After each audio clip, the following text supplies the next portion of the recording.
Have you ever wondered about the hidden truths of spirituality in old age? In this video, we dive deep into the personal stories of wisdom from those who've lived it. You'll discover surprising insights that challenge societal norms and reveal how self-compassion and acceptance can transform your life. No matter your age, stay with us until the end to learn powerful lessons that could change the way you view yourself and your well-being, offering you the keys to a more fulfilled and peaceful life. If you haven't subscribed to our channel yet, I encourage you to click the subscribe button and ring the notification bell to stay updated on all our latest content. Your support means a lot. So if you find value in this video, please give it a thumbs up to help spread our message. I'm eager to hear your thoughts on today's topic. If you enjoy the content, please comment 1 below if it doesn't resonate with you. Leave a 0, your feedback is crucial as it helps me create better videos that align with your interests. Now let's get started in a quaint village. Nestled amidst majestic mountains, there lived a remarkable woman named Donna Esperanza. At the age of 80, she had witnessed countless generations come and go, each leaving their mark on the tapestry of time. Her reputation for wisdom and storytelling was well earned, as she'd spent decades imparting valuable life lessons to those eager to listen. Her presence was a beacon of experience and kindness. One sunny afternoon, during her cherished weekly gatherings in the park, a young man named Marcos approached her with a look of concern in his eyes. Marcos, burdened by personal uncertainties, approached Donna Esperanza with a hesitance that revealed his vulnerability. He shyly inquired about a delicate subject, masturbation, in the later years of life. Donna Esperanza's eyes twinkled with warmth. As she offered him a gentle smile with a voice as soothing as a lullaby, she began to recount her journey. "My dear Marcos," she began, her tone tender and reassuring. "When I reached the age of 70, I found that my body had undergone many changes. My children were grown and had their own families, and my home had grown quiet with their absence. It was during this period of solitude that I began to reflect deeply on my desires and needs, questioning aspects of myself that had long been dormant." Her voice grew softer as she continued initially. "I felt a wave of embarrassment wash over me. Could a woman of my age still harbour such intimate desires? The thought seemed almost inconceivable. However, driven by a desire to understand and embrace my own identity, I sought counsel from my doctor. He reassured me that spirituality is a natural and enduring facet of our lives. Irrespective of our years, a heartfelt sigh escaped her lips as she recalled her journey. Armed with this knowledge, I ventured into exploring my intimacy. It was a journey fraught with self-doubt and hesitation, but what I discovered was profoundly transformative. Masturbation, far from being a source of shame, became a source of immense pleasure and relaxation for me. It was a precious act of self-care that allowed me to reconnect with my body and soul."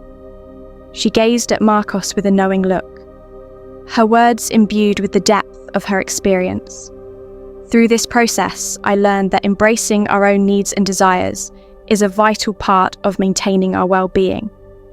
It is not just about physical pleasure, but about nurturing a sense of self-connection and inner peace, and that my dear Marcos is a gift we can give ourselves at any stage of life."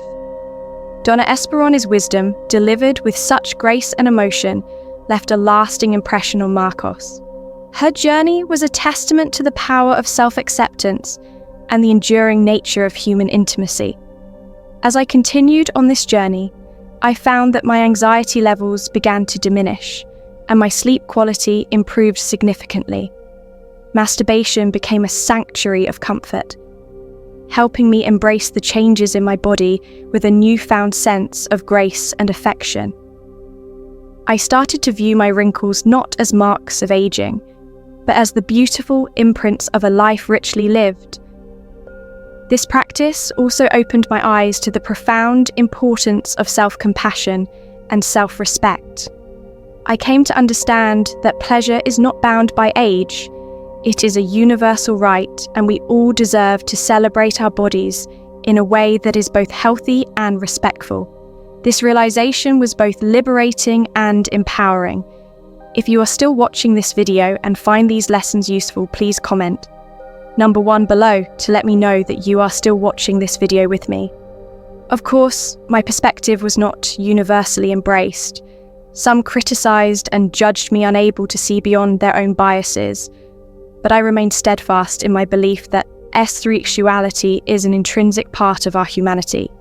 In the end, what truly matters is our sense of self-worth and acceptance.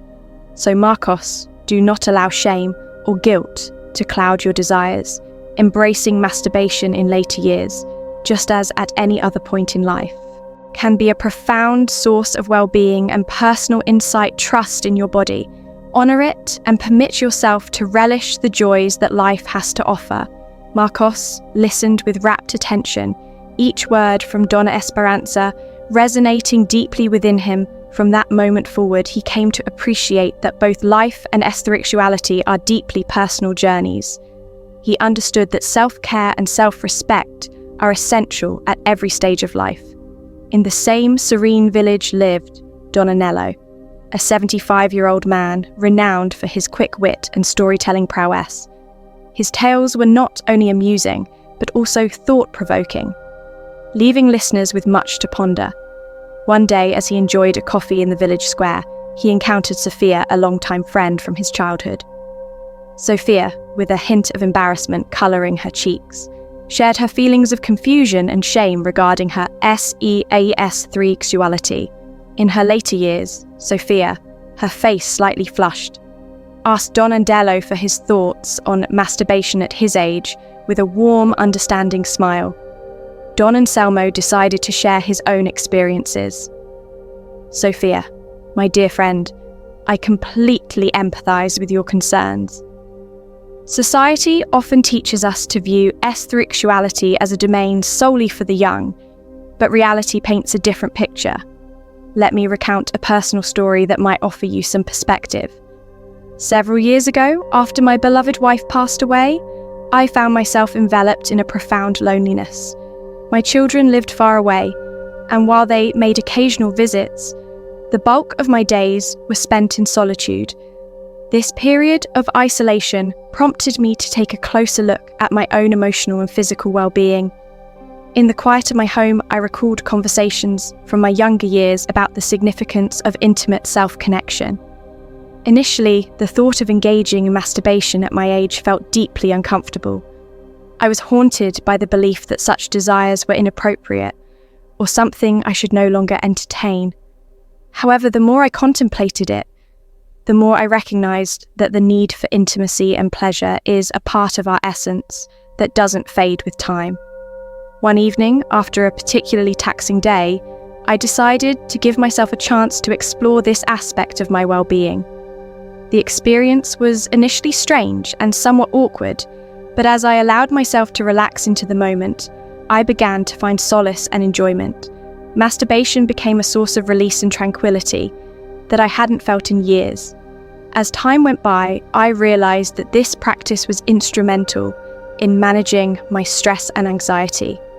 It enhanced my relaxation, improved my sleep, and helped me reconnect with my body. I learned to embrace the changes that come with aging. Approaching them with dignity and self-love. Masturbation in my later years taught me a vital lesson. Pleasure is ageless. Taking care of oneself is crucial for a fulfilling life. I came to understand that being kind and compassionate to myself and accepting my desires without guilt or shame was essential for my well-being. Of course, some failed to understand or judged me harsh. Yet I have learned that the most important thing is how we perceive ourselves. Life is far too fleeting to be lived with fear or regret. So Sophia, don't let shame overshadow your desires. Embracing masturbation in old age is a healthy practice that supports both physical and emotional health. Listen to your body and allow yourself to savor the pleasures that life generously offers, regardless of age. Sophia listened with rapt attention, finding solace in Don and Selmo. Heartfelt words, she began to see that spirituality is an intrinsic part of life, and that nurturing and accepting oneself is crucial. At every stage, inspired by her old friend's example, she resolved to live with greater self-compassion and love. With this understanding, I hope you grasp that masturbation in later years is entirely natural. Nevertheless, it's important to approach it with mindfulness and care. So what have you learned so far? We hope these stories have given you valuable insights into the importance of self-compassion, acceptance, and the naturalness of spirituality. At any age, we'd love to hear from you. What's one thing you've learned from this video that you'll bring into practice in your life? Share your thoughts in the comments below. If you enjoyed this video, please leave your comment below, and don't forget to like, share, and subscribe to our YouTube channel for more inspiring content. Your support helps us continue sharing meaningful stories and wisdom with you. Thank you for watching.